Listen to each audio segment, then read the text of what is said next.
Hello and welcome back to another YouTube video. Today I'm going to be doing my 14.18 jungle tier list. So if you have content, like, subscribe, and let's get into it. There were a couple of changes this patch, mostly focused around bringing up some of the AD junglers for a chance to see them in competitive, trying to nerf down some of those higher pick rates champions as well. The likes of Lilia, Maokai, both these champions have been nerfed. Some of the other ones have either been nerfed throughout the other patches or have been indirectly nerfed through like the item system. Sejuani's one of the victims of this. She was rushing Warmogs and is now leaning more towards Zeke's Rush as her primary starter. But let's cover the tier list. So to begin with, the D tier is going to consist of mainly the same champions. We have Malphite, we have Garen. Both the champions are pretty clear on where their weaknesses lie. Garen can obviously operate a bit better in the jungle than Malphite. Malphite is very reliant on his ultimate and doesn't have a particularly good clear speed. Garen can obviously amplify his clear speed with early kills and can definitely function a bit better here, with the likes of Stridebreaker giving him some level of closing distance, but it still isn't great, and I wouldn't really recommend it outside of like maybe your one trick and it's the only champion you could maybe play, but yeah, I wouldn't. Qiyana and Rengar are the two high skill cap picks here. They are two of, if not just the hardest champions in the jungle to operate. They are very reliant on snowballing, very reliant on executing their combos correctly to really have impact within the game. Rengar is incredibly powerful in Challenger, on primarily just the OTPs which play him. Qiyana tends to be a bit on the weaker side, but still has a very high skill cap. If you can play this champion proficiently and well, then she can definitely give you good results. But these two picks I'd recommend avoiding for mid-elo, which is once again what this tier list is targeted towards. The other two picks in the D tier are Naafiri and Sylas. So in Naafiri's case, she struggles with, actually no, I'm going to drop Naafiri. She does have the problem of her clear speed isn't great, even after they buffed it, I believe. They made it so the bleed was a bit more powerful against jungle monsters. The champion still struggles. I'd recommend avoiding Naafiri jungle. It's also very unpopular, which is why I've removed it. In Sylas' case, he ended up being a bit better in the top lane with his changes. They gave him obviously the health ratio on his W, but then nerfed down a lot of his AP ratios, which did primarily hurt him in the jungle. It hurts his ability to snowball if you're going like the Lichbane Shadow Flame or Lichbane Storm Charge variants of the build. Obviously you can kind of go the Bruiser variants for Protobouts into like some sort of Riftmaker variant. You could maybe operate that and like see if that works, but it's still something I'd recommend avoiding. His champion's incredibly predicated on snowballing, and picking him to comps where you can utilize enemy ultimates quite powerful. Maybe enemy team has a Malphite and an Alistar, then you can maybe pick Sylas in the jungle if the solo lanes, the solo lanes have been locked or can't really flex elsewhere.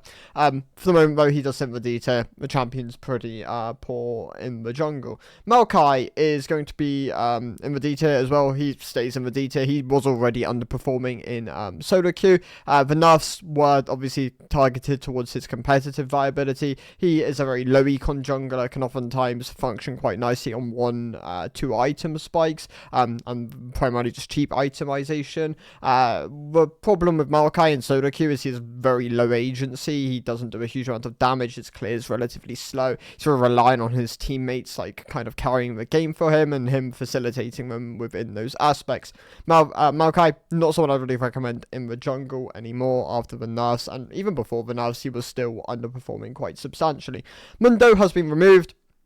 He's once again gone back to being a very unpopular jungler. We saw him have some level of spike. I know Dom and Nat both played him within the jungle, and we're finding some success, especially in the higher ranks, but very out of niche cases. And Mundo was a bit stronger back then, with Warmogs obviously being a bit better of an item. It's been nerfed twice since then, and obviously he does primarily want to go that item within the jungle, so he drops out. The pick just wasn't really that functional.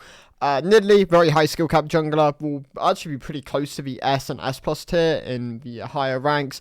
If you can snowball with this champion and you're consistent in your ability to carry, close out games early, then this champion can be really potent and a really powerful tool for climbing ranks quickly. If you're not consistent in Nidalee, do not pick this champion. It is a trap in most situations. Even if your KDA looks good and you're not winning games, then yeah, it's a pit you can fall into. I'd recommend avoiding this pick, but definitely if you're very confident, in your skills of playing this champion, then one, you're probably not watching this tier list because you already know that you're confident in Nidalee and that is your way of climbing the solo queue tier list, or you're just a smurf. So yeah, Nidalee, someone who I'd recommend avoiding unless obviously you're a smurf for the most part.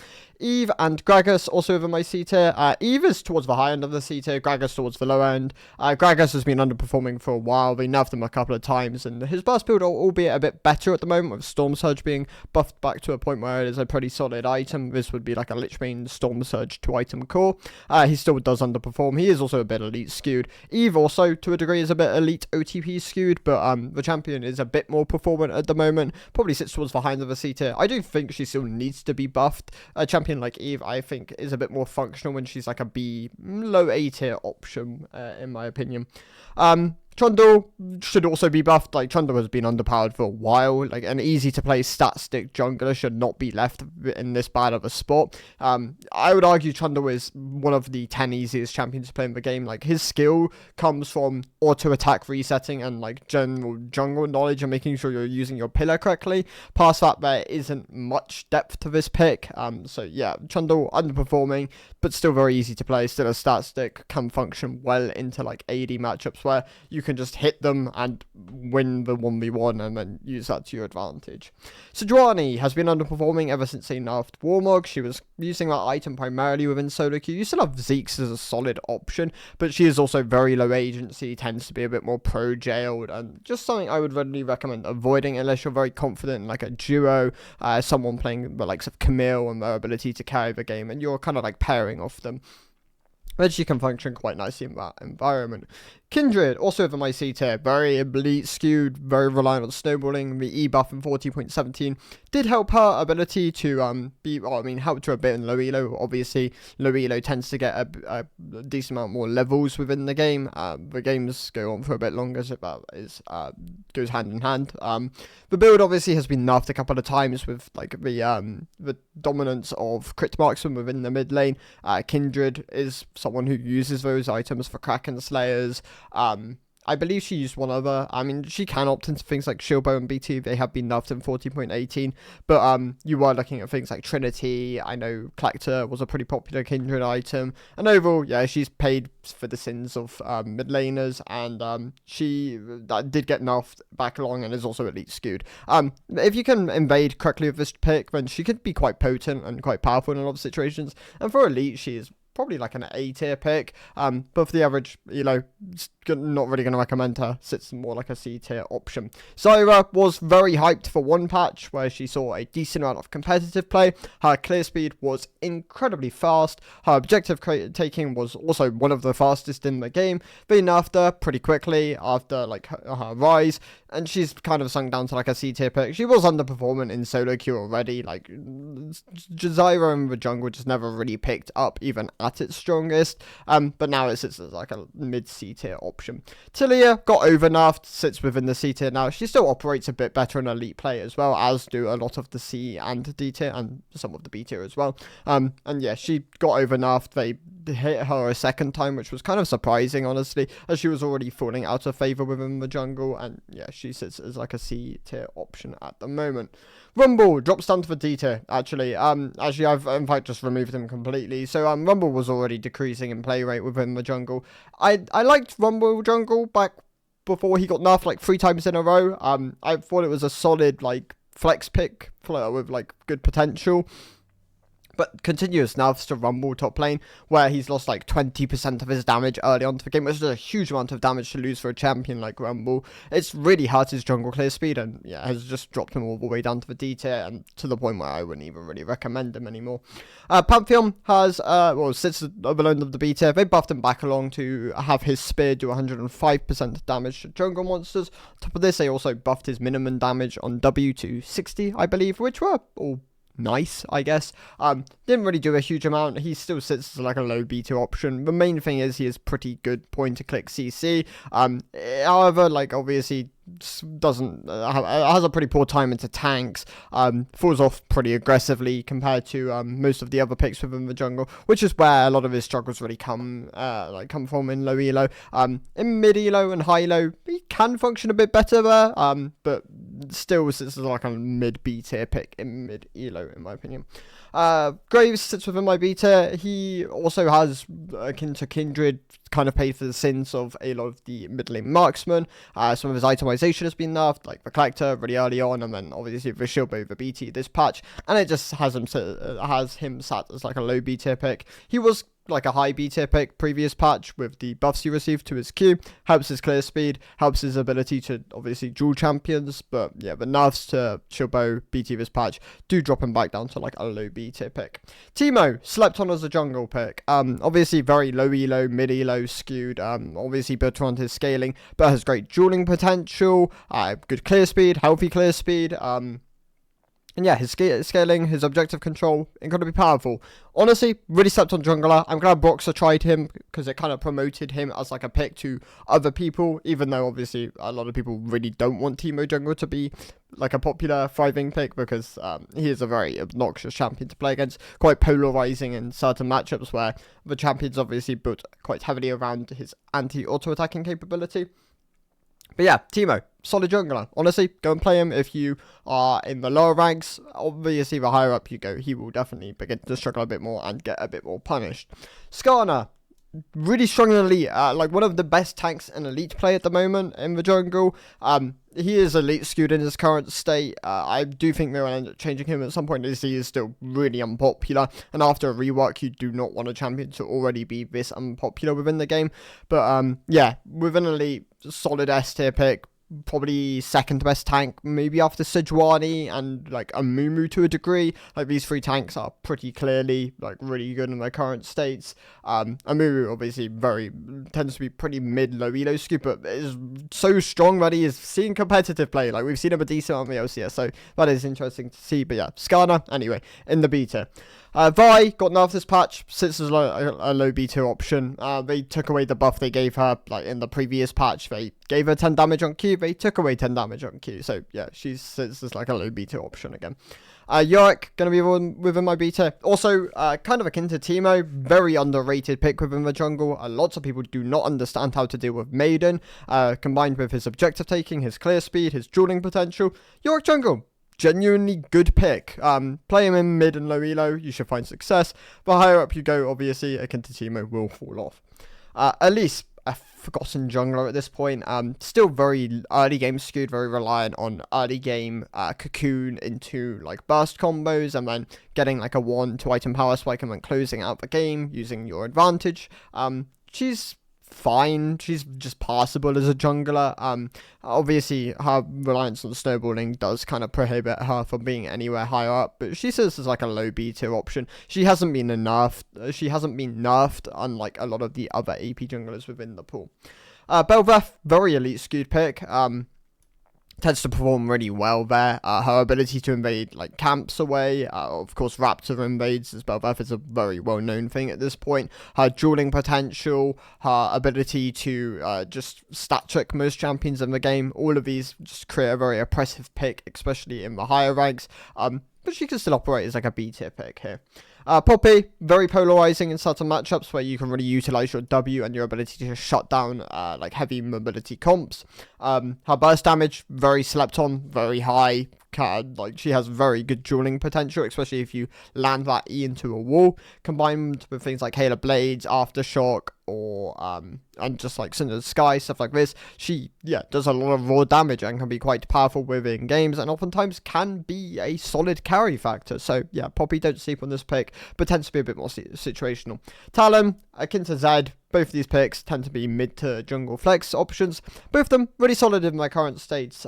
Zed obviously has a very, very fast clear speed. Talon a bit more reliant on his invading potential, just utilizing that to snowball throughout the game. Lee Sin, very popular jungler, still the most popular jungler in the game. He is decent in his current state. He got buffed, or his W got buffed not too long ago. They gave him a bit more W shielding, and I believe they gave him a bit more Omnivamp on that. It helps his clear, obviously, but he sits below the bar of, like, I'd say he's a bit on the weak side, but obviously he tends to be a champion which requires a lot of investment, and then he would definitely rise up the ranks. Will we see Lee Sin at Worlds? I think we might see some, with some of the other junglers being nerfed down. It does like open open up spots for this champion to definitely be played, but probably not one of the higher pick rate champions. Tends to be a bit more niche and a bit more kind of player driven. But Lee Sin, you could definitely find success on this pick, sits within my B tier. Hecarim, I see a lot of talk around Hecarim about like how strong this champion is. I've always been on the side that like if you are ahead of the curve on Hecarim, this champion is really hard to shut down. It's pretty durable. It has obviously good displacement abilities. It has like solid damage and durability build options. Obviously like things like Eclipse, Opportunity can both be really nice options on him. Opportunity a bit more if you're like snowballing. But then, yeah, obviously, the other thing is, if you fall behind on this champion, he's very useless within the game, so that kind of really prohibits him from the higher tiers. But if you're confident in your ability to play Hecarim, you nail the clear, you're getting the good gank opportunities, then this champion can be really powerful within games. Nunu. I think Nunu's a bit of... Okay, so Nunu's a bit of an interesting one. Obviously, he has both the AP and the tank variants. The AP more reliant on snowballing. Ironic. And getting like early Magi stacks, getting like a Proto Belt, or I've seen like different build variations. I've even seen things like Storm Surge Rush, and like a lot of these can be viable within different situations. Nunu as a baseline is pretty squishy as a champion. A lot of people tend to misperceive like where Nunu's weaknesses really lie, and if he's not able to get early snowballs, not able to really find his tempo within the game, he just remains as a pretty squishy champion, and within mid-game teamfights he can definitely struggle if he's not able to find and position himself for good ultimate angles. Obviously, the champion can be really strong if you're playing it correctly, you're finding your angles, but there's definitely clear weaknesses to a pick like this, in my opinion. Shaco, very reliant on snowballing as well, especially with the AD variant, but the AP variant tends to be a bit more situational and a bit more reliant on his control and scaling. Both can be very viable in different situations, that oftentimes is a lot of the skill of the champion, but yeah, also pretty reliant on snowballing, and primarily just played by one tricks, as he has a very high skill ceiling. Rek'Sai, kind of gone back to being pretty underplayed, but still not in a bad spot. She doesn't do anywhere near as much damage as she has done in the past, but she has accessibility to a bit more CC, a bit more durability, and that can definitely be, and a bit more scaling, and that can definitely enable her to be a bit stronger within the lower ranks. I do think she's a bit on the weak side at the moment. It would be nice to see some buffs, but she's by no means bad enough that you can't just play her in most games, especially if you're an OTP. Brandt has obviously been nerfed quite considerably at this point. He now sits as like a high to mid B tier option. The nerfs in 14.17 actually did do a significant amount to drop him down, as they added a cap to his AoE explosion, which was one of the main things, like enabling him to clear objectives. Jax got buffed this patch. He remains as like a high B tier option. He tends to be very situational within the jungle, relying on like playing him into auto attack based matchups. He is very strong into the likes of Xin Zhao, who obviously got buffed this patch, and we might see Jax in competitive with a change like this. I wouldn't really recommend learning Jax just for the Xin Zhao matchup, but the pick is definitely a lot more viable in the jungle with the ultimate buffs, as it allows him to obviously duel people a lot more consistently and look for those angles where it needs to be, so gives him a bit more power over objectives.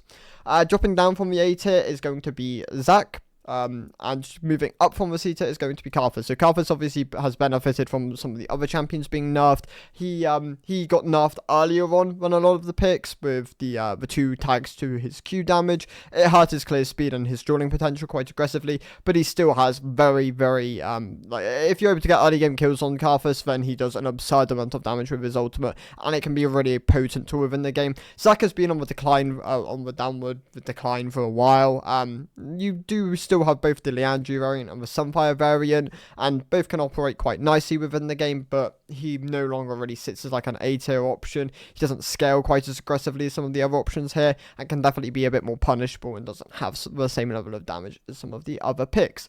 Yi, I mean, we all know Yi's strengths. His ability to snowball games with early kills can be really oppressive. He does have a pretty... I mean, he has a visible skill ceiling now, which a lot of people obviously recognize with the Q targeting, the auto attack resets, for the way you want to play this champion. Some of it did get squashed down when they gave him a bunch of additional level scaling, but he still does have a skill cap now, and like a higher skill cap now, and he sits as like a low A tier option.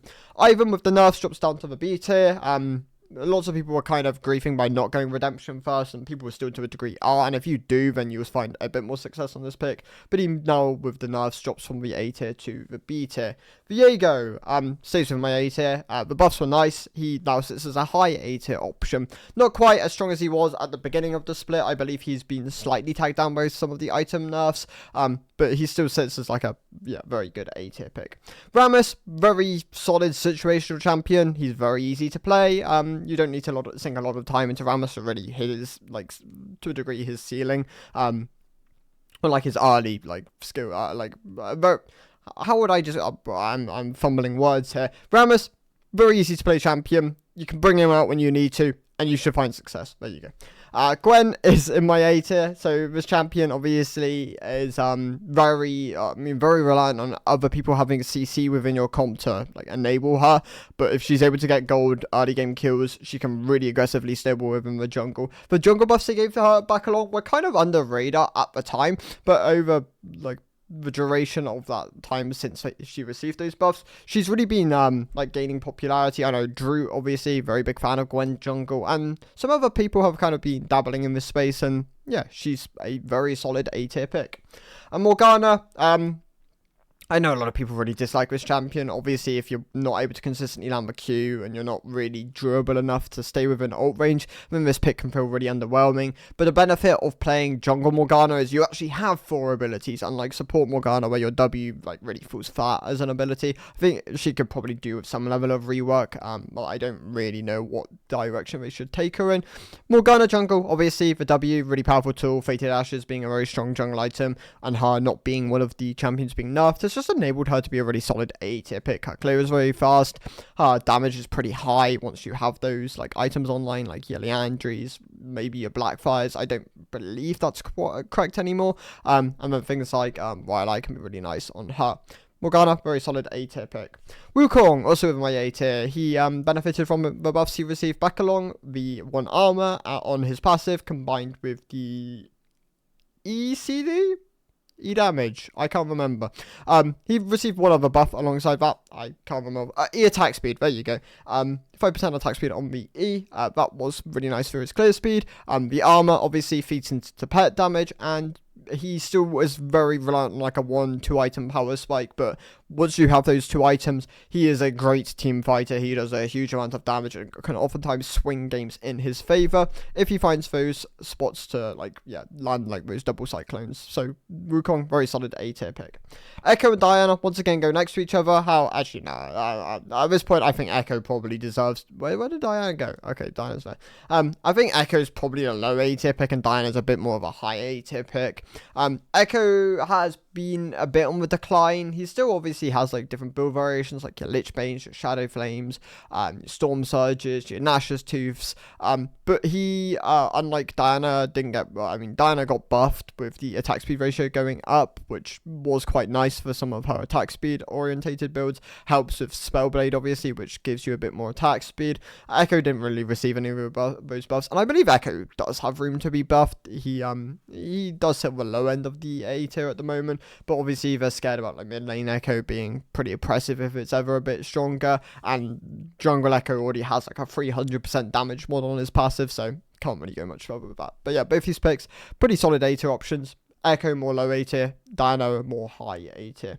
Kayn, I saw some kind of discourse around Kayn about this champion's power level. I believe Kayn's in a pretty good spot at the moment. Both blue Kayn with like the hubris variation and some of the other lethality items is like perfectly viable, and then red Kayn, which is the one I'd really recommend more generalistically, especially for mid and low elo, tends to be more like Eclipse and then like Shojin orientated. Eclipse, Cleaver, Shojin, Steric orientated. Like all these items really synergize quite nicely with him. And yeah, he's a really solid A tier pick. Both forms kind of give him that flexibility. Maybe if he was locked to one form, he's probably like a low A tier, high B tier pick. But having access to both definitely gives him a bit more power. And yeah, really utilize that.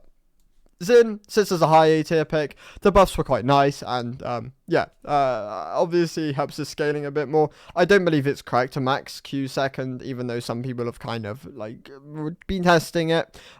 There is argument where like having access to that lower cooldown Q with the like where you can get a bit more CC out can be quite valuable in situations, but it probably ends up being a bit more situational. So yeah, Xin, the buffs were nice, moves from like a mid A tier to a high A tier, very cookie cutter, in my opinion, a pretty boring champion, but obviously that's subjective. Warwick is a very slept on jungler. I think Warwick actually has a lot of power, and a lot of people really sleep on this pick, especially in the solo lane as well. Warwick is actually like a close to S tier jungle pick, and like I believe I have him as a close to S tier pick in my top lane tier list as well. But yeah, Warwick has different build variations, whether you like your Titanics, your Borks, your Stride Breakers. There's a bit of everything there, and Warwick, yeah, very deserving of a high A tier spot. Mordekaiser really slept on. Obviously he got nerfed back along and like really hit his player base within the jungle, where they like took away his ability to get passive of small monsters, but he's still perfectly viable here. Like Mordekaiser actually has a pretty good clear speed, can obviously abuse Fated Ashes with like a Liandry variant, and yeah, very deserving of a high A tier spot. Kha'Zix got the 10 damage buff on Q, that really helped him. He also sits as a high A tier option. Fiddlesticks, really niche but very powerful, can oftentimes completely flip games if you're able to get good ult angles, and yeah, that definitely gives them a lot of potency. Briar, also very low elo skewed, but very solid high A tier option. Lilia drops down from the S tier to the A tier. The nerfs finally did enough to bring her down, but she's still a very viable pick, like can output a huge amount of damage. The ult is still a very powerful tool even with the nerfs. Her clear speed has been hit pretty aggressively at this point, but it's still really good within just the jungle, like the jungle pool. Definitely one of the faster ones. And yeah, Briar's case, I don't know if I skip Briar or not, but she's very low elo skewed, and tends to be a bit more bruiser orientated builds. If you're not able to find your like footing within a game, then yeah, she can definitely really struggle, as she's very reliant on Wing people and then hoping that you stat check them. Moving on to the S tier then, so we have Jarvan, who is probably the pick of the is going to be the pro pick. I believe Jarvan will be number 1 jungler for, once again, 1% damage on his passive, which he had back along. Like Jarvan's passive has gone from like 8 to 6 to 7 to 8, so like it's very much been fluctuating, and obviously they know that's a pretty solid amount of power budget on this champion, as it enables him to clear faster, take objectives faster, duel people better, and these are all very important things. So Jarvan, once again, back in the S tier. Also pretty simplistic to play. Shyvana benefited from Fleet being buffed this patch. She obviously is also very low elo skewed and pretty easy to play. Benefits from Fated Ashes. Her build obviously is like the Shojin, Liandry, Riftmaker 3 item core. And yeah, she's still a really solid S tier pick. Udyr tends to have is probably the highest skill cap jungler here. Like in the S tier. If you get his rotations down, get his clear speed down, he's very powerful, really benefits from the Andrews at the moment, and yeah, very deserving of an S tier spot. Volibear, also very easy, simple, directional champion to play. Point and click CC, high burst damage with the QW combo, the QW PTA combo rotation. His dives, obviously, some of the strongest in the game with that ultimate, being able to disable towers. And overall, yeah, Volibear in a great spot for the jungle at the moment. And 2 more picks, we have Nocturne. So Nocturne, very strong at the moment. Great for snowballing games. Obviously, tends to fall off compared to compared to the rest of the S tier. But if you're able to find the situations where Nocturne's good, he is very oppressive to play against. His ultimate is a very powerful tool. Obviously, the 2 builds either are the the Lethality, or the Bruiser variant, which is obviously the Stride Breaker into Hexplate, into like standard Bruiser builds, or Lethality wise, it's like Eclipse Profane, I believe, or Profane into Eclipse. I've seen like different variations of that, but Lethality build, as usual, very much primarily just played into squishy comps. If you just want standard build, then yeah, just go Stride Breaker every game, and you should find a decent amount of success on this pick. And then the S plus champion. Amumu. So Amumu is probably the strongest jungler in the game and has been for a while at this point. I've been preaching about Amumu and just how good he is. He's easy to play, he does loads of damage, he has a good clear speed. There's just there's very few things bad about this champion in his current state. Obviously, he can be invaded early on, especially pre-ultimate, where he doesn't really have the burst to take down some of the really high damage early game junglers. He's pretty telegraphed in what he can do, but that doesn't tend to be like, these are issues which are like he's going to face a bit more in higher elos, but within mid elo, like, yeah, he's probably the best jungler in the game, and just what I would recommend defaulting on for the next 10 days of the patch, 9 days of the patch. We're Saturday, aren't we? So yeah. Those are my thoughts. Thank you guys for watching. I'll see you in the next one. 40.19, obviously, huge patch. Everything's going to change, and I will see you there. Goodbye.